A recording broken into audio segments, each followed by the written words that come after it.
تو ایک دفعہ پڑھ لا حول ولا قوت الا باللہ العلی العظیم، ایک دفعہ پڑھ۔ آپ فرماتے ہیں کہ اللہ تیری 99 پریشانیاں بیماریاں دور کرے گا، اور ان میں جو سب سے ہلکی ہے نا وہ ٹینشن ہے۔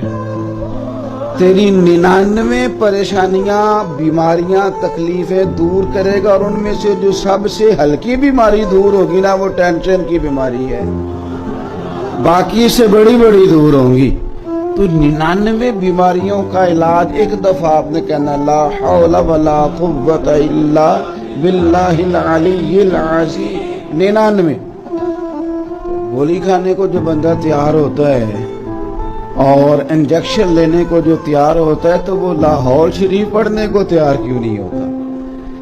وظائف پر، عبادات پر، اذکار پر توجہ کر لیں۔ آج کل ایک بیماری بڑی عام ہے، بیماریوں کی اقسام ہوتی ہیں نا، کچھ لوگ کہتے تھے شوگر عام ہے، کچھ کا کہنا ہے کہ نہیں، مسائل ہیپاٹائٹس سی کا زیادہ بڑھ گئے ہیں، کچھ کہتے ہیں نہیں، اب تو جناب ہارٹ پیشنٹ اس سے بھی زیادہ ہیں۔ لیکن اگر تھوڑا سا اور گہرائی میں جایا جائے تو میری ذاتی رائے یہ ہے کہ ڈپریشن کے مریض زیادہ ہیں، ٹینشن کے مریض زیادہ ہیں۔